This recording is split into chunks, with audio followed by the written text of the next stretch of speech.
اعتماد کرتے ہیں۔ الذین جو لوگ یقیمون الصلاۃ قائم کرتے ہیں نماز، ومما اور اس میں سے رزقناہم جو ہم نے انہیں روزی دی، ينفقون خرچ کرتے ہیں۔ اولئک یہی وہ لوگ، ہم المؤمنون وہ ایمان والے ہیں، حق کا سچے۔ لہم درجات ان کے لیے درجات ہیں، عند ربہم ان کے رب کے ہاں، ومغفرۃ اور بخشش ہے، ورزق کریم اور عزت کا رزق ہے۔ آیات کا ماقبل آیت کے ساتھ ربط اور تعلق یہ تھا کہ انسان کی اصلاح، اس کی کامیابی، اس کی قوت، اس کی شان و شوکت اسی میں ہے کہ مسلمان آپس میں جڑے رہیں اور اللہ اور اس کے رسول کی اطاعت کرتے رہیں۔ تو اللہ نے فرمایا کہ جو اللہ اور اللہ کے رسول کی اطاعت کرے گا وہی مومن ہوگا، یعنی جو ایمان والے ہیں وہ اللہ اور اللہ کے رسول کی اطاعت کریں گے۔ اب آج کی ان 3 آیات میں اللہ رب العزت نے اہل ایمان کی بعض صفات کا تذکرہ فرمایا ہے کہ مومن کون ہے، ایمان والے کون ہیں۔ انما المؤمنون الذین اذا ذکر اللہ وجلت قلوبہم، یہ پہلی صفت ہے ایمان والوں کی کہ جب ایمان والوں کے سامنے اللہ کا ذکر کیا جاتا ہے، اللہ کی بڑائی بیان کی جاتی ہے، اللہ کی عظمت کو بیان کیا جاتا ہے، تو وجلت قلوبہم ان کے دل اللہ کے خوف سے ڈر جاتے ہیں۔ یہی وجہ ہے کہ حضرت علی کرم اللہ وجہہ جب نماز کے لیے کھڑے ہوتے تو بعض مرتبہ آپ پر اتنا خوف طاری ہوتا کہ اس خوف، ڈر اور دبدبے کی وجہ سے آپ بے ہوش ہو جاتے۔ تو کسی نے پوچھا کہ آپ حیدر کرار ہیں، آپ اللہ کا شیر ہیں، یعنی آپ دلیر ہیں، تو یہ کیا کیفیت ہے، یہ کیا معاملہ ہے کہ آپ نماز کے لیے آتے ہیں اور اکثر آپ پر یہ کیفیت طاری ہوتی ہے؟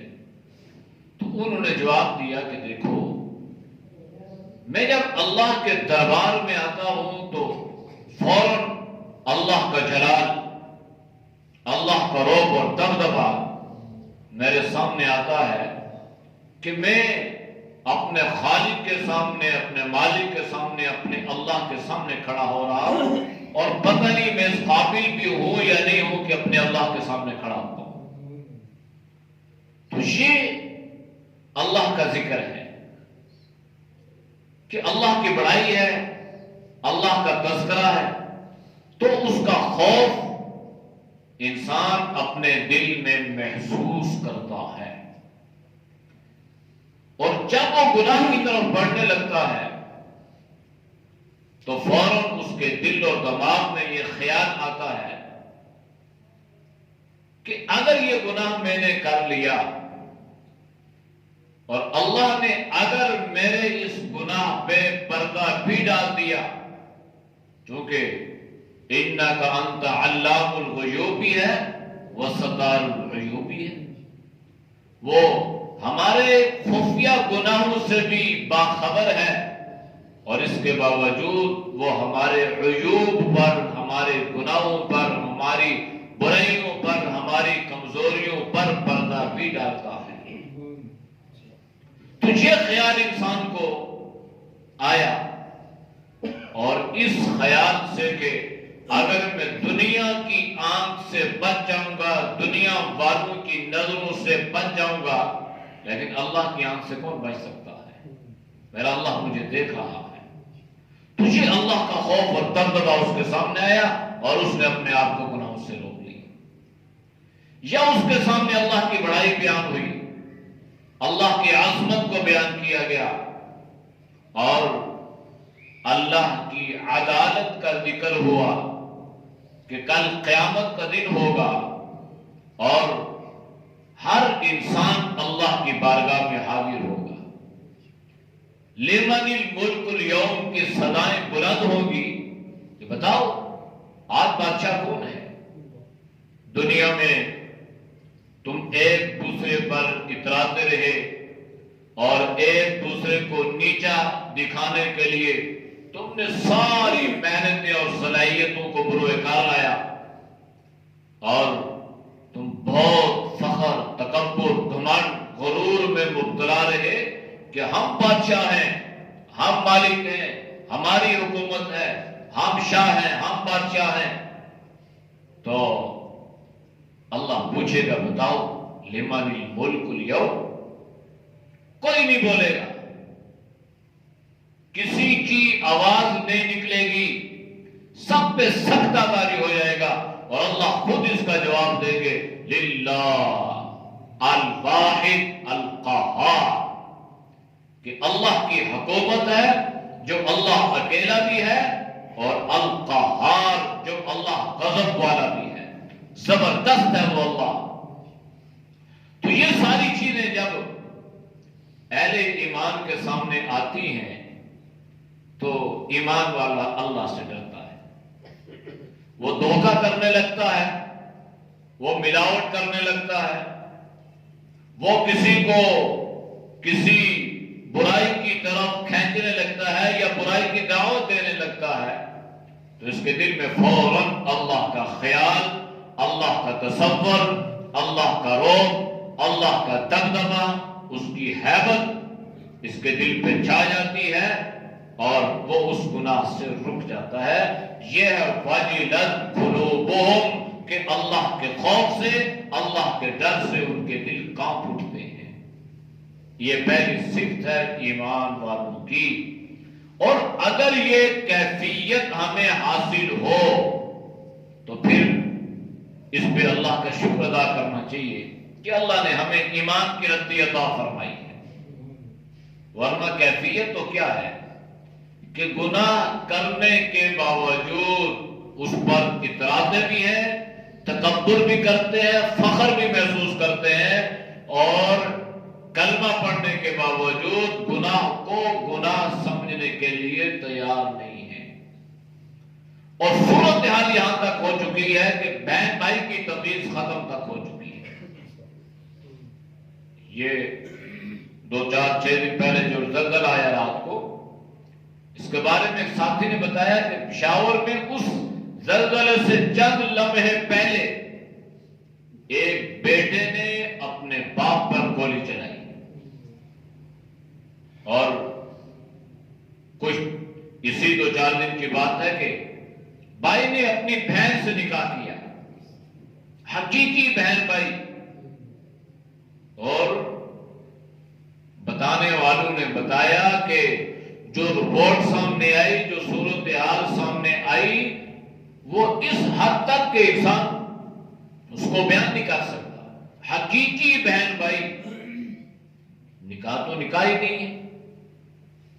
اب اگر شرعی نظام ہو، شرعی عدالتیں ہوں، تو ان کی تو سخت قسم کی سزا اور ان کی ایسی تعزیر ہے، اور ان کو ایسا عبرت کا نشانہ بنانا ہے کہ رہتی دنیا تک لوگ اسے کانپ ہو جائیں اور اسے عبرت حاصل کریں۔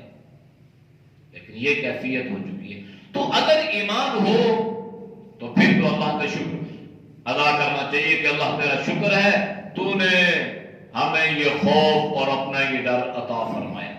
اور اگر نہیں ہے تو اپنے ایمان کا جائزہ لینا چاہیے کہ آیا ہم ایمان والوں کی اس فہرست میں اور صفات میں شامل بھی ہیں یا نہیں ہے، یا ویسے ہی ہم خوش فہمی میں مبتلا ہیں کہ ہم تو بڑے ایمان والے ہیں۔ یہ پہلی صفت ہے۔ دوسری، وَإِذَا تُلِيَتْ عَلَيْهِمْ آيَاتُهُ زَادَتْهُمْ ایمانا، ایمان والوں کے سامنے جب قرآن کریم کی آیات کی تلاوت کی جاتی ہے تو ان کا ایمان بڑھ جاتا ہے، کیونکہ قرآن کریم میں اللہ نے یہ صفت رکھی ہے یضل بہ کثیرا ویہدی بہ کثیرا۔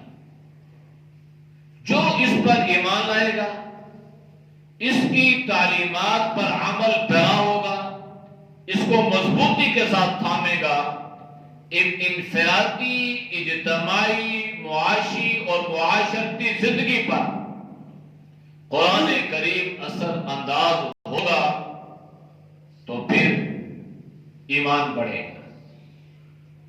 اور اگر خدا نخواستہ یہ کیفیت نہیں ہے تو پھر یضل بہ کثیرا، تو یہ قرآن کریم گویا اس آدمی کی گمراہی کا ذریعہ بن گیا، نہ اس پر ایمان لایا اور نہ اس کی تعلیمات پر اس نے عمل کیا اور اس کا انکار کر دیا، تو وہ گمراہ ہو گیا۔ اس لیے جناب نبی کریم صلی اللہ علیہ وسلم نے امت کے سامنے قرآن کریم کے فضائل بیان فرمائے، تلاوت کے بھی اور اس کے سیکھنے اور سکھانے کے بھی۔ ایک حدیث میں آپ نے ارشاد فرمایا افضل عبادت امتی تلاوت القرآن، کہ میری امت کی بہترین عبادت قرآن کی تلاوت ہے، یعنی نفلی عبادات میں سے قرآن کریم کی جو تلاوت ہے اس کو بہترین عبادت اللہ کے نبی نے قرار دیا۔ افضل عبادت، افضل عبادت قرآن۔ تو قرآن کریم میں اللہ نے یہ تاثیر رکھی ہے کہ اس سے انسان کا ایمان کا جو لیول ہے وہ بڑھتا ہے، ایمان مضبوط ہوتا ہے۔ اس لیے آپ صلی اللہ علیہ وسلم نے فرمایا کہ ان اللہ یرفع بہذا الکتاب اقواما ویضع بآخرین، کہ اس قرآن کریم کی تعلیمات پر عمل کرنے والوں کو اللہ دونوں جہانوں میں عزتیں عطا فرماتا ہے، اللہ انہیں بلندی عطا فرماتا ہے، اللہ انہیں مقام اور مرتبہ عطا فرماتا ہے۔ ویضع بآخرین، اور جو قرآن کریم کو نظر انداز کرتا ہے، پس پش ڈال دیتا ہے، اس کو اگنور کرتا ہے، تو اللہ بھی اس کو اگنور کر دیتا ہے۔ قرآن میں اللہ نے ذکر فرمایا وَمَنْ أَعْرَضَ عَنْ ذِكْرِي فَإِنَّ لَهُ مَعِيشَةً ضَنْكًا وَنَحْشُرُهُ يَوْمَ الْقِيَامَةِ أَعْمَى قَالَ رَبِّ لِمَ حَشَرْتَنِي أَعْمَى وَقَدْ كُنْتُ بَصِيرًا قَالَ كَذَلِكَ أَتَتْكَ آيَاتُنَا فَنَسِيتَهَا وَكَذَلِكَ الْيَوْمَ تُنْسَى۔ اللہ اسے فرمائیں گے جس طرح تو نے دنیا میں میرے کلام کو نظر انداز کیا، اس کو بلائے رکھا، اس کے پس پش رکھا، آج ہم نے تجھے فراموش کر دیا۔ آج ہم اللہ کیا یعنی اللہ فرما رہا وَكَذَلِكَ الْيَوْمَ تُنْسَى، جیسے تو نے قرآن کو نظر انداز کیا ایسے ہم نے تجھے نظر انداز کر دیا۔ تو اگر خدا نخواستہ جس آدمی کو اللہ نظر انداز کر دے اس کی تباہی بربادی کے سوا کوئی اور راستہ نہیں ہے۔ اس لیے ایمان والوں کا ایمان جب اللہ کا قرآن ان کے سامنے آتا ہے، قرآن کی تلاوت سنتے ہیں، قرآن کریم کو پڑھتے ہیں، اللہ کا تذکرہ سنتے ہیں، تو ان کا ایمان بڑھ جاتا ہے۔ تو امام بخاری رحمۃ اللہ علیہ نے اور ائمہ محدثین نے اپنی کتابوں کا آغاز کتاب الایمان سے شروع فرمایا۔ اس سے پہلے ایک چیپٹر تھوڑا سا ہے جو وحی کے بارے میں ہے، وہ ایک باب ہے، کتاب نہیں ہے۔ وحی کی ابتدا، اس کا اس کی صورتحال. پھر آگے کتاب الایمان یہ پہلی کتاب، اور اس میں جس آیت کا محدثین نے حوالہ دیا ہے وہ آیت یہی ہے کہ ایمان کی پوزیشنیں ہیں، ایمان کی حیثیتیں ہیں اور ایمان کے درجات. امام بخاری رحمۃ اللہ علیہ نے بیان فرمایا ہے کہ اللہ کے نبی نے فرمایا کہ ایمان جو ہے اس کے 70 درجے ہیں، 70 درجات ہیں. تو ایک فطرتی عمل ہے نا، جب آپ کوئی دین کی بات سنتے ہیں، کوئی دین کی مجلس میں آپ کی شرکت ہوتی ہے، تو اس وقت انسان کی کیفیت، ایمان، جذبات، احساسات کچھ اور ہوتے ہیں. اور جب انسان اس ماحول سے نکلتا ہے اور دنیا داری کے ماحول میں یا مادہ پرستی کے ماحول میں یا کسی اور ماحول میں جاتا ہے تو اس وقت اس کے ایمان کا لیول کچھ اور ہو جاتا ہے. تو ایمان اعمال سے بڑھتا رہتا ہے. اللہ کے خوف سے، قرآن کی تلاوت سے انسان کا ایمان جو ہے یہ بڑھتا ہے. اور اگر یہ ساری چیزیں خدا نہ خواستہ نہ ہو تو ایک وقت ایسا بھی آتا ہے کہ انسان بالکل ایمان سے محروم ہو جاتا ہے. اللہ کے نبی نے فرمایا کہ جب کوئی زانی زنا کرتا ہے نا، کوئی آدمی تو یہ اس وقت حالت ایمان پر نہیں ہوتا، ایمان اس سے بالکل الگ ہو جاتا ہے، جدا ہو جاتا ہے. اور خدا نہ خواستہ اگر اسی حالت میں اس کی موت آ جائے تو گویا یہ سمجھیے گا کہ یہ بے ایمانی کی حالت میں دنیا سے رخصت ہو گیا. تو ایسا بھی ہے، گناہ کرتے انسان کی موت آ جائے. تو یہ خوف، یہ ڈر انسان کو اللہ کے قرآن سے نصیب ہوگا. ورنہ جب انسان کا دل زنگ آلودہ ہو جائے نا تو پھر اس پر کسی قسم کی کوئی بات اثر نہیں کرتی. اور زنگ آلودہ ہوتا ہے دل جب انسان اپنی موت کو یاد نہ کرے اور جب انسان قرآن کریم کی تلاوت کا اہتمام نہ کرے. اللہ کے نبی نے ان 2 چیزوں کا ذکر فرمایا ہے. تو یہ دوسری چیز ہے، دوسری ایمان والوں کی صفت ہے. تیسری کیا ہے؟ وَعَلَىٰ رَبِّهِمْ يَتَوَكَّلُونَ. جو ایمان والے ہیں نا وہ اسباب پر نہیں بلکہ مسبب الاسباب پر نظر رکھتے ہیں. وہ اللہ پہ اعتماد کرتے ہیں، وہ اللہ پہ توکل، اللہ پہ بھروسہ رکھتے ہیں. اب توکل کس چیز کا نام ہے؟ توکل اس چیز کا نام ہے کہ انسان اپنی بساط کے مطابق عمل کرے، نتیجے کو اللہ پر چھوڑ دے. بس یہ توکل ہے. انسان کو اللہ نے محنت کرنے کا حکم دیا ہے. لیس للانسان الا ما سعى. آپ کوشش کریں، آپ محنت کریں، آپ رزق کے حصول کے لیے بھاگ دوڑ کریں، نتیجہ اللہ پہ چھوڑ دیں کہ اللہ نے جتنا رزق آپ کے مقدر میں لکھا ہوگا وہ رزق اللہ آپ کو ضرور عطا فرمائے گا. حضرت عبداللہ بن مبارک رحمۃ اللہ علیہ کے بارے میں لکھا ہے کہ سفر کر کے جا رہے تھے کسی دوسرے، تو راستے میں ایک کوہ، شاید پہلے بھی اس کا ذکر کیا تھا، تو ایک جگہ سے اڑتا دوسری جگہ اس طرح. تو یہ وہاں پہ کھڑے ہوئے تو انہوں نے دیکھا کہ بھائی یہ معاملہ کیا ہے. انہوں نے دیکھا کہ ایک کوہ ایک جگہ سے اڑتا ہے اور دوسری جگہ ایک پرندہ، ایک کوہ ہے جو اڑنے کے قابل نہیں ہے اور یہ اپنی چونچ میں جو ہے یہ پانی لے کے جاتا ہے، غذا لے کے جاتا ہے اور جا کے اس کوے کے منہ میں ڈالتا ہے. ان کو بات سمجھ میں آ گئی کہ اس دیار غیر میں، اس بیابان جنگل میں اس کوے کی رزق کی ذمہ داری بھی اللہ نے اٹھائی ہے اور اللہ نے اس کے لیے یہ سبب پیدا کر دیا ہے. ہم تو اشرف المخلوقات ہیں، اللہ ہمیں کیسے اس سے محروم فرمائے گا. تو اس لیے وَعَلَىٰ رَبِّهِمْ يَتَوَكَّلُونَ.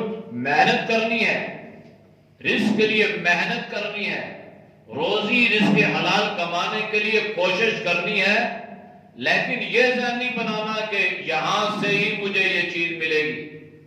اللہ چاہے گا تو ملے گی، اللہ کی مشیت ہوگی ملے گی.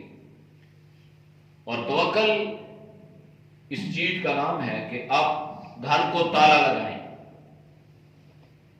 گھر تالا لگائیں، لاک لگائیں، اور یہ اعتماد اور یقین کہ اللہ حفاظت کرنے والا ہے بس، ورنہ ان چیزوں کی کوئی حیثیت نہیں ہے۔ گاڑی کو لاک لگائیں، بسم اللہ توکلت علی اللہ، کہ اللہ پہ بھروسہ کرتا ہوں۔ اور نبی کریم صلی اللہ علیہ وسلم نے اس کو یوں صحابہ کو سمجھایا کہ جب ایک صحابی آپ کی خدمت میں تشریف لائے تو اللہ کے نبی نے پوچھا کس پہ آئے ہو؟ تو آپ نے فرمایا اونٹنی پہ۔ کدھر ہے؟ آپ نے فرمایا پیر کھلی چھوڑ دی ہے۔ توکل اللہ، تو اللہ کے نبی نے فرمایا توکل اس چیز کا نام ہے کہ اس کو باندھ دو، پھر اللہ پہ بھروسہ کرو کہ اللہ اس کی حفاظت فرمائے گا۔ تو معلوم یہ ہوا کہ انسان اپنی بساط، اپنی حیثیت، اپنی استطاعت کے مطابق وہ جو کوشش کرے لیکن نتیجہ اللہ پہ چھوڑے، یہ اعتماد اور توکل ہے۔ تو ایمان والے اللہ پہ کرتے ہیں کہ اللہ سے ہوتا ہے، اللہ کے غیر سے کچھ نہیں ہوتا۔ یہ جو ایٹم بم رکھے ہیں اور میزائل اور اسلحے اور یہ وہ، آپ نے گھروں میں اکثر دیکھا ہوگا، ایک ساتھی نے بتایا کہ ایک صاحب نے گھر میں بہت سارے کتے رکھے ہوئے، کس کے لیے جی؟ حفاظت کے لیے۔ اب اس گھر سے چوری ہوئی اور یہاں تک کہ چور ان کتوں کو بھی لے کے چلے گئے۔ اچھے خاصے کتے رکھے ہوئے میرے جاننے والے، لیکن چوری ہوئی اور ایسے چور کے جو حفاظت کے لیے جو چیز رکھی ہے وہ بھی چوری ہو گئی۔ یہ تو پاکستان ہے نا، یہاں تو کچھ بھی ہو سکتا ہے۔ اس لیے حفاظت جو ہے یہ اللہ پہ، اس لیے علماء نے لکھا ہے کہ جب بھی کوئی آپ پیسے رکھیں، گاڑی کو لاک لگائیں، گھر کو لاک لگائیں نا، تو یہ پڑھا کریں فَاللَّهُ خَيْرٌ حَافِظًا، اللہ بہترین محافظ ہے اور اللہ ہی حفاظت فرمانے والا ہے، تو انشاءاللہ اللہ حفاظت فرمائے گا۔ الَّذِينَ يُقِيمُونَ الصَّلَاةَ، چوتھی صفت ایمان والوں کی یہ ہے کہ وہ نماز کو قائم کرتے ہیں۔ اقامت الصلاۃ، نماز ایک بنیادی عمل ہے اور اس پر گویا دین کی عمارت قائم کی جاتی ہے۔ اور آپ نے کیا فرمایا؟ الصلاۃ عماد الدین، اس کو پلر قرار دیا، اس کو اللہ کے نبی نے ستون قرار دیا۔ اب ستون ہوگا تو اس پہ عمارت قائم ہوگی۔ اگر خدا نہ خواستہ ستون ٹیڑھا ہوگا تو قائم ہونے والی عمارت دیر پا قائم نہیں رہ سکے گی، وہ بہت جلد گرے گی اور یوں گرے گی کہ وہ بہت بڑا نقصان کرے گی۔ اسی لیے نماز ایک بنیادی عمل ہے اور اس کو اس انداز سے درست کرنا اور صحیح کرنا ہے کہ جیسے ہم اپنے بنیادیں مکان بناتے وقت اس کو مضبوط بناتے ہیں، پلر اور ستونوں کا جو ہم ان کو ڈیزائن کرتے ہیں اس انداز سے کرتے ہیں کہ اس پر قائم ہونے والی عمارت مضبوط ہو، تو اس ساری عمارت کا دار و مدار ان ستونوں پر ہوتا ہے۔ تو اگر یہ ستون مضبوط ہے، عمارت مضبوط ہے، اگر ہماری نماز ہے، اگر ہماری نماز ہو، نماز مضبوط ہو، تو اس پر قائم ہونے والی عمارت کبھی گرے گی نہیں۔ تو جب ہم اپنی نمازوں کو دیکھتے ہیں تو ہمیں یہ نمازیں ٹیڑھی نظر آتی ہیں، اس میں ٹیڑھا پن ہے، بہت جھکی ہوئی ہیں، اس پہ قائم ہونے والی عمارت جو ہے وہ کھڑی نہیں رہ سکتی۔ اس کی مثالیں بہت ساری ہیں۔ ہم اگر اپنا جائزہ لیں، 5 وقت کا نمازی، صف اولا کا نمازی، اگر اس کے گھر میں خوشی آئے گی تو کیا اس کی خوشی شریعت کے مطابق ہوگی، دین کے مطابق ہوگی؟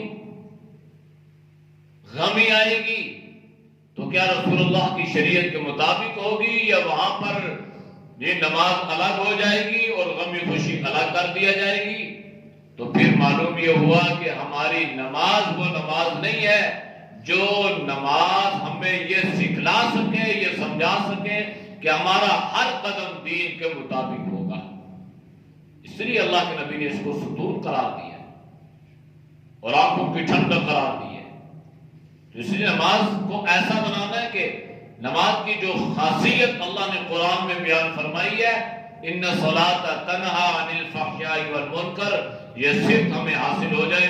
ورنہ نماز بھی پڑھ رہے ہیں، سود بھی کھا رہے ہیں، نماز بھی پڑھ رہے ہیں، رشوت بھی لے رہے ہیں، نماز بھی پڑھ رہے ہیں، دھوکہ بھی دے رہے ہیں، اور نماز پڑھنے کے باوجود سارے گناہ کر رہے ہیں. تو معلوم یہ ہوا کہ ہماری نماز میں ابھی یہ طاقت اور یہ خاصیت پیدا نہیں ہوئی کہ ہماری نماز گناہوں سے روکنے کا ذریعہ بن جائے.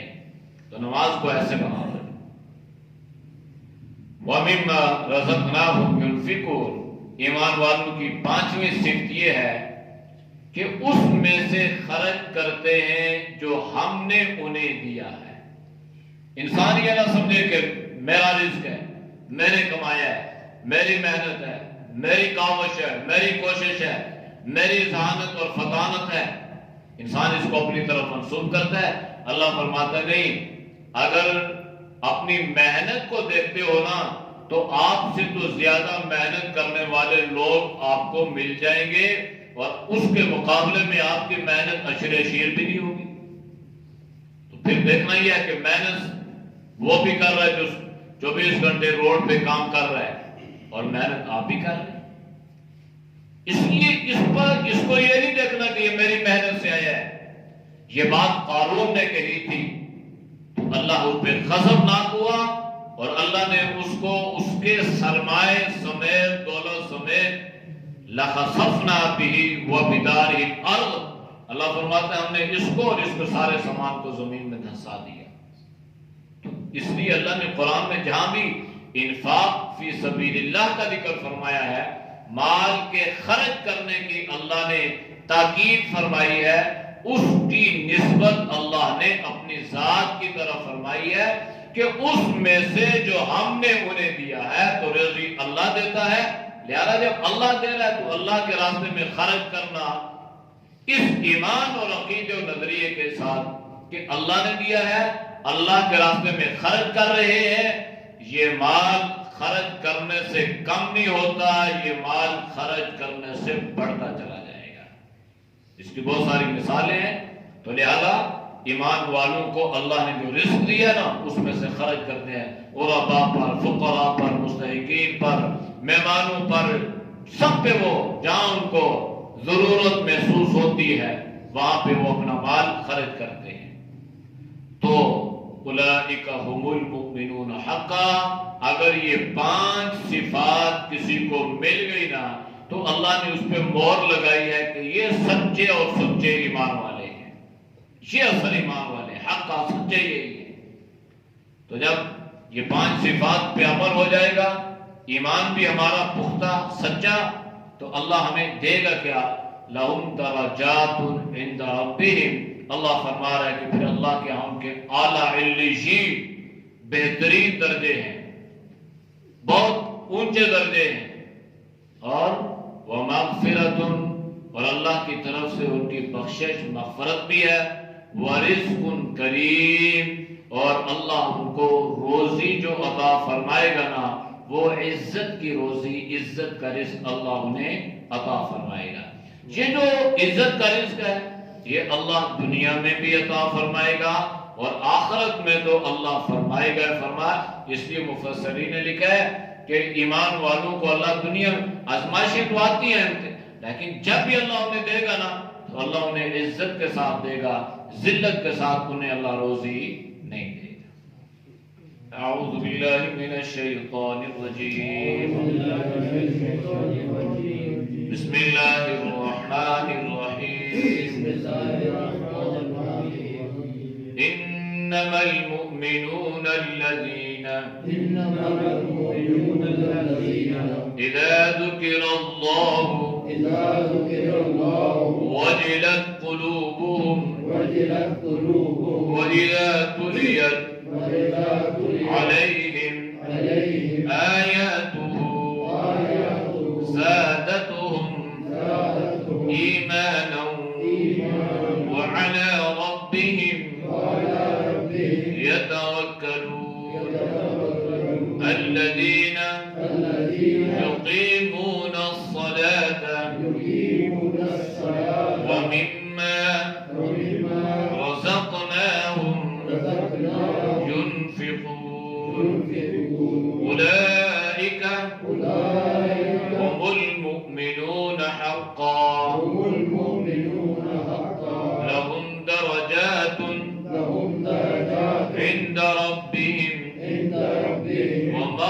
ومغفرة ورزق كريم.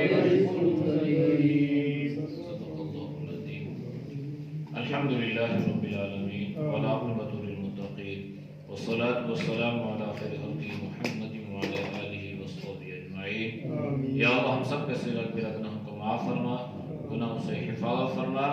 یا اللہ جو اہل ایمان کی صفات ہم نے سنی پڑھی ہیں، یا اللہ ان صفات پر ہم سب کو پورا اترنے کی توفیق نصیب فرما. یا اللہ پورا ان صفات کو اپنانے کی سعادت نصیب فرما. یا اللہ ہمارے ایمان کو مضبوط بنا. یا اللہ ہمیں قوت ایمانی عطا فرما. یا ارحم الراحمین اپنے اور اپنے حبیب صلی اللہ علیہ وسلم کی سچی محبت نصیب فرما. دنیا پرستی سے، مادہ پرستی سے، اے اللہ ہر طرح کی ناجائز خواہشات سے اللہ تو ہم سب کی حفاظت فرما. یا اللہ تو ہم سب کے رزق حلال میں برکت عطا فرما. حرام سے اللہ تو سب کی حفاظت فرما. یا اللہ ہماری دعاؤں کو اپنے بارگاہ میں قبول فرما. صلی اللہ تعالی علی نبی الامی وعلی آلہ وصحبہ اجمعین برحمتک یا ارحم الراحمین.